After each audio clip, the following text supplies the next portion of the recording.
Perkenalkan, namaku Jailani, umurku 18 tahun. Aku masuk kuliah setelah lulus SMA tahun ini. Kalau saya pribadi senangnya kerja. Orang tuaku menyuruhku untuk melanjutkan kuliah.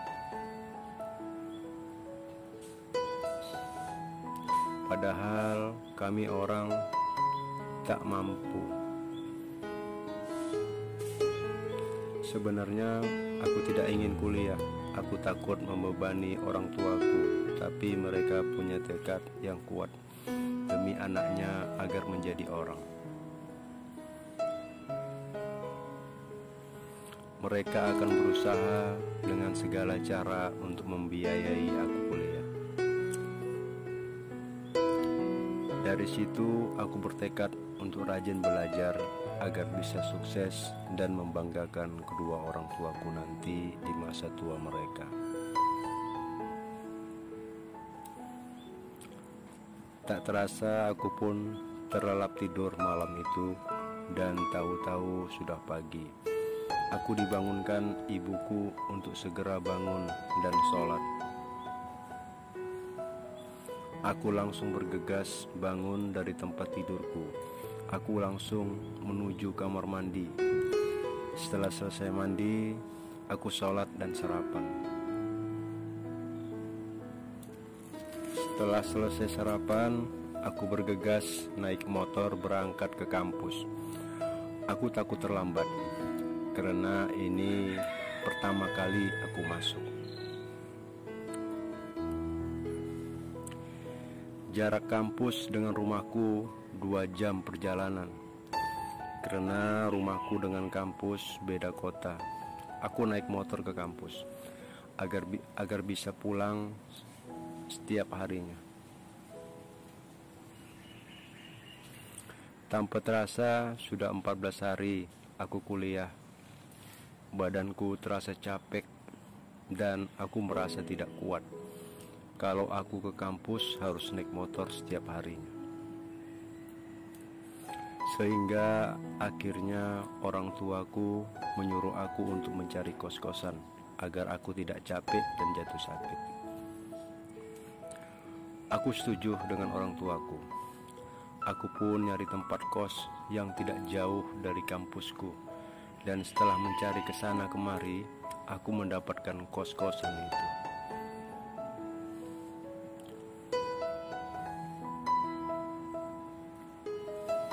Kos-kosan itu milik Bu Santi, janda beranak 1 yang ditinggal mati suaminya.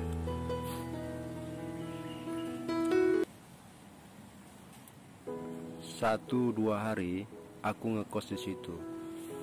Memang perlu adaptasi dan lama-lama aku jadi terbiasa.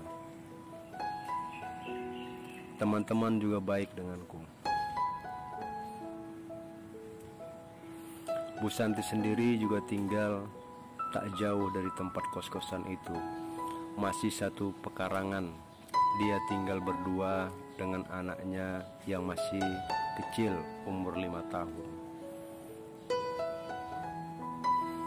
Bu Santi janda sudah 3 tahun. Suaminya meninggal sejak anaknya usia 2 tahun karena sakit.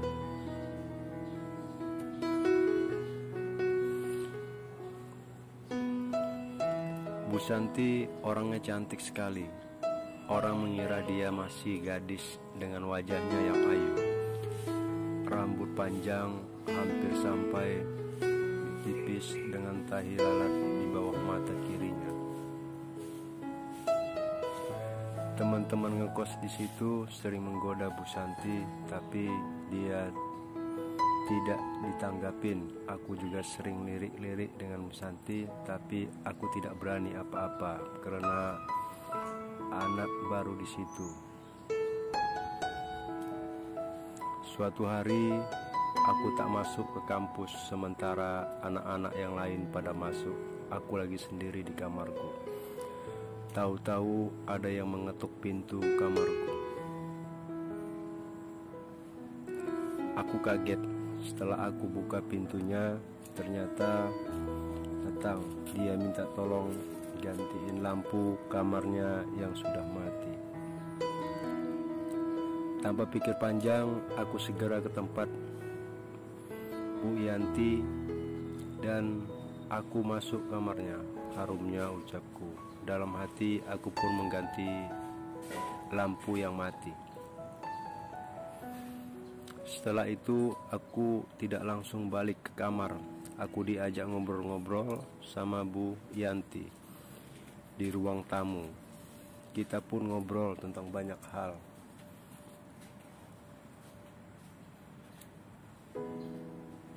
Sejak itu aku jadi dekat dengan Bu Yanti.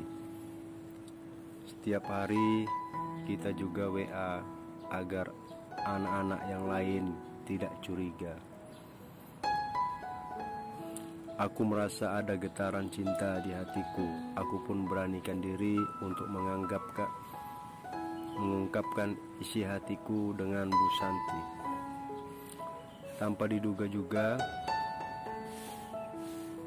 sejak saat itu kita pacaran. Hari-hari kita laluin dengan sukacita. Kita juga sering keluar untuk cari makan. Sehingga kejadian itu tiba. Pagi itu aku tidak masuk kuliah. Aku sendiri di kamar kos. Ada yang mengetuk pintu kamarku. Aku buka, ternyata langsung masuk dan mengunci pintunya dan memeluk. Jalani, selama ini aku kesepian. Aku kurang belayan, temanin aku pagi ini ya, ucapnya. Aku belum sempat ngomong, dia sudah mencium. Aku tak kuasa menolaknya, kita bergumul di ranjang itu. Hari ini pertama bagiku dan luar biasa. Setelah kejadian itu, kalau ada kesempatan aku melakukan lagi. Waktu terus berjalan dengan cepat. 2 bulan sudah sejak kejadian itu. Aku diberitahu kalau hamil. Dia minta agar aku menikahinya. Saya bingung harus bagaimana. Orang tuaku marah dan sedih kalau tahu hal itu. Mereka menginginkan aku jadi orang sukses, malah aku berbuat seperti ini. Aku sebenarnya menyesal sekali, tapi harus bagaimana lagi, aku harus bertanggung jawab dengan semua ini. Singkat cerita, mau tak mau, orang tuaku pun setuju aku menikah dengan ibu. Namun, aku tetap kuliah.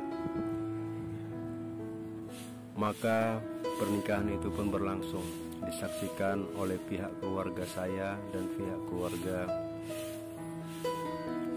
Dan setelah menikah, saya tinggal di rumahnya Bu. Dan di situ biaya kuliah saya pun agak terbantu dari kontrakan. Dan akhirnya saya menyelesaikan kuliah dan saya pun bekerja di salah satu perusahaan swasta. Sekarang anak kami sudah 2. Yang pertama anak dari bawaan almarhum mantan, dan yang kedua anak kandung saya. Tapi saya tidak pernah membeda-bedakan hal itu.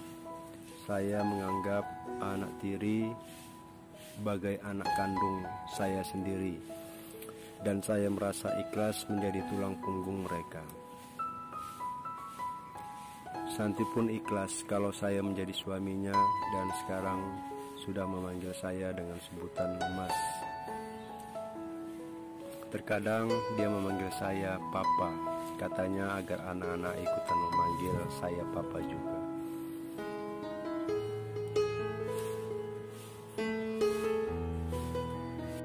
Perkenalkan, namaku Jailani, umurku 18 tahun. Aku masuk kuliah setelah lulus SMA